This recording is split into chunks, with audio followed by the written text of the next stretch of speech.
Nous sommes en direct de Rome avec Valérie Dupont. Valérie, quel est l'intérêt pour Giorgia Meloni d'inviter le Premier ministre britannique ? Bien, c'est clair qu'il y a beaucoup de points communs entre Rishi Sunak et Giorgia Meloni, beaucoup de syntonie, notamment sur le point de l'immigration. D'ailleurs, Giorgia Meloni n'a jamais caché qu'elle s'est inspirée du plan britannique de créer des centres pour migrants au Rwanda pour elle-même signer l'accord avec l'Albanie et délocaliser les migrants qui arrivent sur le territoire italien.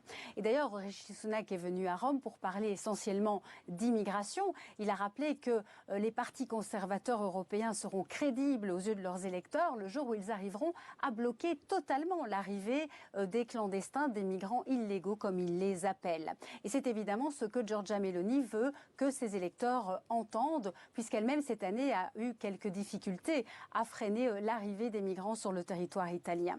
Alors c'est vrai que crédibiliser son message était sans doute le premier but de cette invitation. Le deuxième, c'est aussi continuer cette opération de transformation de Giorgia Meloni, qui ne veut plus être la passionnariat extrémiste et populiste, mais être vue comme une chef de gouvernement fréquentable qui va maintenant prendre en main la présidence du G7.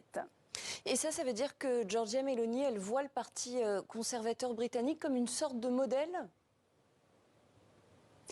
Oui, absolument. Giorgia Meloni a toujours dit qu'elle admirait beaucoup le Parti conservateur britannique et notamment Margaret Thatcher. D'ailleurs, dans ses politiques actuelles où Giorgia Meloni soutient très fortement l'Ukraine, contrairement aux autres partis d'extrême droite européens qui sont plutôt pro-russes ou pro-Poutine, Giorgia Meloni est plus proche des conservateurs. Elle estime aussi que son parti Fratelli Italia doit se rendre vers cette image de parti conservateur. Mais il y a peut-être un problème historique, c'est que le Parti conservateur britannique a dans son panthéon des personnages comme Winston Churchill, alors que Giorgia Meloni, elle, a dans son passé plutôt une admiration peut-être pour le Mussolini des années 20 ou Giorgio Almirante, le créateur du mouvement social italien. Donc il y a peut-être là un problème historique, mais on est dans un moment où il y a un certain flou dans les relations entre les partis conservateurs et les partis d'extrême droite.